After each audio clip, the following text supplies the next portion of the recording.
pemilih milenial ini jumlahnya dahsyat 60%. Selatan bisa dikatakan 60% lah. Influencer digaet calon kepala daerah jadi jubir. Melirik potensi suara dari kalangan Gen Z, kandidat merangkul influencer sebagai juru bicara seperti Herman Deru yang mengaet Fikri Haikal dan Heri Amalindo yang mengaet Okta Alfarisi atau yang akrab disapa Cek Okta. Menurut Fikri Haikal, fungsi utama jubir sebagai penyambung lidah. Ketika para calon memang mengarahkan segmentasinya anak-anak muda, maka akan lebih tepat anak muda juga yang ditunjuk. Seperti yang kita tahu sekarang kan pemilih muda ini jumlahnya dahsyat 60%. Otomatis ketika ingin menyampaikan program yang berkaitan dengan anak muda, maka lebih bagus yang menyampaikan anak muda juga, kata Fikri, Kamis tanggal 13 Juni tahun 2024. Ya, jadi fungsi utama jubir itu kan sebagai penyambung lidah. Ketika para calon ini memang mengarahkan segmentasinya untuk anak-anak muda, karena kita tahu sekarang kan pemilih milenial ini jumlahnya dahsyat 60%. Yang otomatis ketika kita nak menyampaikan program yang berkaitan dengan anak muda, ya lebih bagus kalau memang menyampaikan dengan anak muda kayak gitu. Menurutnya, salah satu cara teknik berkomunikasi lebih baik yang menyampaikan yang sesuai segmentasi tersebut. Itu salah satu alasannya juga, karena jumlahnya luar biasa maka calon kepala daerah meminta tokoh muda yang dipercayai untuk membantu mengkampanyekan, mempromosikan program-program yang telah dibuat. Menurut pemilik akun @fikrikel, sebelum jadi jubir Fikri pernah diberikan amanah sebagai staf gubernur bidang kepemudaan, bahkan berdasarkan informasi ia staf khusus gubernur termuda. Masih kata Fikri, belum ada yang mempercayai anak muda usia 25 tahun bisa duduk jadi bagian pemerintahan Sumsel.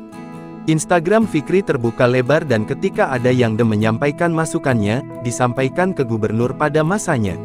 Lalu seberapa efektif paslon mengkampanyekan lewat sosial media, sosmed? Kalau masalah jangkauan sangat luar biasa. Karena anak muda sekarang mayoritas banyak di luar ketimbang di rumah, pegang handphone dan informasi lebih tahu duluan ketika pegang gadget. Kira-kira ketika kita mempromosi di sosial media dan lain-lain, kalau kita cuma ngomongin masalah reach, ya, jangkauan, Instagram dan sosial media ini sudah sangat luar biasa, sangat-sangat terdampak. Karena pas dikatok ke anak-anak muda sekarang ini mayoritas lebih banyaklah di luar daripada di rumah, megang HP, informasi itu lebih tahu duluan ketika dia megang gadget. Nah cuman ketika kita sudah berada di dalam levelan pilkada, namanya gubernur, kita kan bukan cuma pengen nyari perhatian, cuman yang tadinya pendukung rasional jadi irasional, yang tadinya mereka hanya tahu tapi yakin. Karena Pak Herman Deru selalu ngomong bahwa nak jadi pemimpin itu ada 4D, dikenal, disukai, dipercaya, dipilih.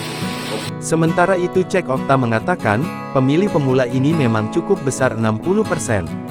Dengan Gen Z yang bisa dibilang apatis soal pemilihan, maka perlu effort lebih untuk mengajak anak-anak muda agar berpartisipasi dalam pemilu. Bahkan, menurutnya kedepannya akan digaet anak-anak muda di 17 kabupaten kota untuk didorong membuat acara yang bermanfaat untuk anak-anak muda. Malas untuk memilih kalau memang calon yang dilihatnya itu tidak memperhatikan mereka ke depan. Tapi beda dengan Heri dan Pak Wali. Dan ke depan, insya Allah ini kan belum deklarasi. Ke depan mungkin kami nanti akan menggait pemuda-pemuda di 17 kabupaten kota ini di Sumatera Selatan, mendorong mereka membuat suatu acara-acara ya untuk mempromosikan, menginfluence program-program Mang Heri yang kita tahu selama 5 tahun belakang ini Sumsel seperti ini saja. Nah untuk ke depan kita harapkan dengan hadirnya Mang Heri dan Pak Popo Ali dapat membawa perubahan yang lebih maju ke depan. Sebab anak-anak muda ini kan menginginkan perubahan. Sebab, dengan medsos jangkauannya lebih luas. Bisa diakses semua kalangan, dan tidak hanya di Sumsel tapi luar Sumsel juga bisa melihat sosok Mang Heri Popo Ali. Download Tribun X sekarang. Menghadirkan lokal menjadi Indonesia.